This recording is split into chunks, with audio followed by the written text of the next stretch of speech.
కౌన్సిలర్ల మీద చాలా అమానుషంగా కౌన్సిల్ హాల్లో ప్రవర్తించారు. అంటే మహిళల్ని చాలా నోటితో చెప్పలేని విధంగా మీ సమక్షంలో ఈ రకంగా జరగొచ్చునా? మీరు ఏం చేస్తున్నారు? మీరు ఒక మంత్రిగా ఉండి మా పైన మీ కాంగ్రెస్ పార్టీ కౌన్సిలర్లు వచ్చి మా పైన చేయి చేసుకుంటున్నారు, మా పైన దాడి చేస్తున్నారు, మా పైన అమానుషంగా వ్యవహరిస్తున్నారంటే కూడా మంత్రి గారు వాళ్ళే కాంగ్రెస్ పార్టీ కౌన్సిలర్లు బాగా తాగిన మైకంలో మహిళా కౌన్సిలర్ల మీద ఇష్టారీతిలో వ్యవహరిస్తే కూడా పట్టించుకోనటువంటి పరిస్థితి.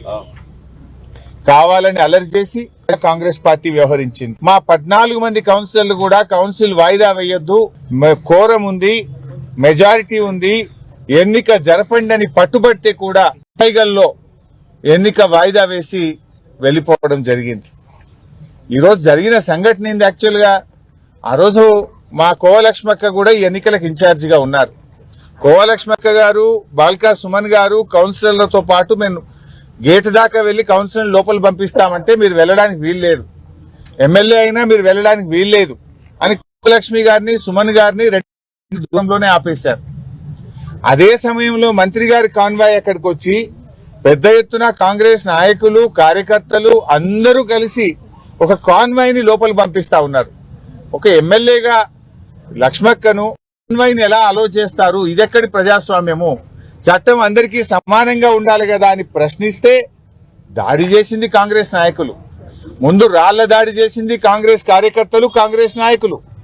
మూల రాజిరెడ్డి మా నాయకుడి కారును ధ్వంసం చేసినారు. ముందు అద్దాలు, వెనక అద్దాలు, కారు బ్యానెట్ ను మొత్తం పగలగొట్టేసినారు. దాడి చేసింది వాళ్ళు.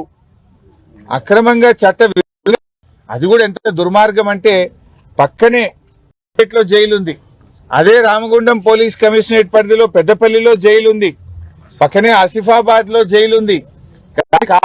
200 కిలోమీటర్ల దూరంలో ఆదిలాబాద్ లో అంటే మీ నిందాలో జైలులో పెట్టడమో అక్రమ కేసుల ద్వారా ప్రజా తీర్పును కాలరాయగలుగుతారా? ప్రజాస్వామ్యంలో ప్రజా తీర్పును కాలరాసినప్పుడు పెద్ద ఎత్తునట్టుగా వారు గాంధేయవాదిగా మరి చెప్పి నేను వారిని అడుగుతా ఉన్నా.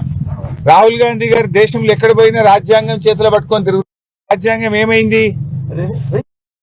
14 కౌన్సిలర్లు బీఆర్ఎస్ పార్టీని గెలిపించారు, 7 మాత్రమే కాంగ్రెస్ పార్టీ గెలిచింది. మరి మీ రాజ్యాంగం ఏమైంది? ఈ రాష్ట్రంలో పట్టపగలు రాజ్యాంగం ఉంటే రాహుల్ గాంధీ గారు ఎందుకు స్పందించరు? చెరకదిప్పుతున్న ఈ రాష్ట్ర ఇన్ఛార్జ్ మీనాక్షి నటరాజన్ గారు ఎందుకు స్పందించరు? ఓటరు తీర్పును కాదని పోలీసుని నమ్ముకొని ఇలా రాజకీయం నడుపుతా ఉన్నారు. మంత్రి వివేక్ గారు, మీ ఓటర్లు తీర్పిచ్చారు, దాన్ని మీరు శిరసా వహించాలి. ప్రజా తీర్పును కాలరాసే విధంగా పోలీసు లాఠీని అడ్డం పెట్టుకొని ఈ రాజకీయం చేయడం ఏంది? కోసం నిర్వహిస్తూ ఉంటారు. పోలీస్ కవాత్ అనేటువంటిది ప్రజలకు రక్షణ కల్పించడానికి, ప్రజల్లో విశ్వాసాన్ని పెంపొందించడానికి పోలీస్ కవాత్ నిర్వహిస్తూ ఉంటారు. మొన్న జనగాంలో గాని, ఇబ్రాహీంపట్నంలో గాని, ఆమన్గల్లో గాని, తొర్రూరులో గాని, కేతన్పల్లిలో గాని పోలీస్ కవాతు బీఆర్ఎస్ పార్టీ కౌన్సిల్ బెదిరించడానికి, బీఆర్ఎస్ పార్టీ నాయకులను భయభ్రాంతులకు గురి చేయడానికి మీరు ఈరోజు పోలీస్ కవాతు నిర్వహిస్తా ఉన్నారు. ఇవాళ అన్ని చోట్ల అదే జరిగింది కదా. ఇబ్రాహీంపట్నంలో మాకు స్పష్టమైన మెజారిటీ, మీరు హాల్లోకి వెళ్లి అక్కడ జనగాంలో బీఆర్ఎస్ పార్టీ కౌన్సిలర్ చెయ్యెత్తుతా ఉంటే లోపలున్న కాంగ్రెస్ కౌన్సిలర్లు ఆ చెయ్యిని బట్టి కిందికి లాగుతా ఉన్నారు. యూట్యూబ్ లో లైవ్ వస్తుంది, ఎన్నికల కమిషన్ వీడియో కెమెరాల్లో ప్రజలందరూ చూస్తున్నారు.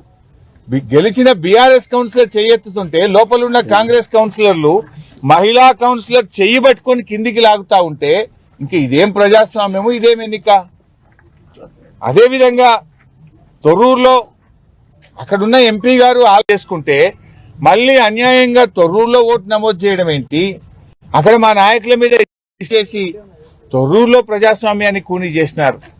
జనగామైనా, తొర్రూరు అయినా, కేతన్పల్లి అయినా, ఆమన్గల్ అయినా, ఇవాళ అన్ని చోట్ల కూడా ఇబ్రాహీంపట్నం అయినా ప్రజాస్వామ్యాన్ని కూనీ చేస్తూ దొడ్డిదారిన పదవులు దక్కించుకుంటా ఉన్నారు. నువ్వు ఎన్ని ప్రయత్నాలు చేసినా రేవంత్ రెడ్డి గారు, మీరు ప్రజా ఆమోదాన్ని కోల్పోయారు. గతంలో మున్సిపల్ ఎన్నికలు జరిగితే కాంగ్రెస్ పార్టీ 4 గెలిచింది, 4 మున్సిపాలిటీలు గెలిచింది ఆనాడు బీఆర్ఎస్ అధికారంలో ఉన్ననాడు. మేము దానికంటే ఈరోజు 30% ఓట్ బ్యాంక్ తెచ్చుకున్నాం. దాదాపు 800 కౌన్సిలర్లు ఈరోజు బీఆర్ఎస్ పార్టీ గెలిచింది. మీరు తెలుగు స్పష్టంగా చదవగలుగుతారా? తెలంగాణ యాస మీద మంచి పట్టు ఉందా? అయితే మీకోసం క్యూన్యూస్ ఒక మంచి అవకాశం కల్పిస్తుంది. ఇది ప్రత్యేకంగా విద్యార్థులు, గృహిణులు, వయసుతో సంబంధం లేకుండా ఎవరైనా సరే మీరు ఇంటి దగ్గర నుంచే పని చేసుకోవచ్చు. మీ వాయిస్తోనే ఇంట్లో ఉంటూనే మంచి ఆదాయం సంపాదించుకోవచ్చు. ఇంకెందుకు ఆలస్యం? వర్క్ ఫ్రమ్ హోమ్ కి ఇప్పుడే సంప్రదించండి. మా నెంబర్లు 8688926084, 8143001981.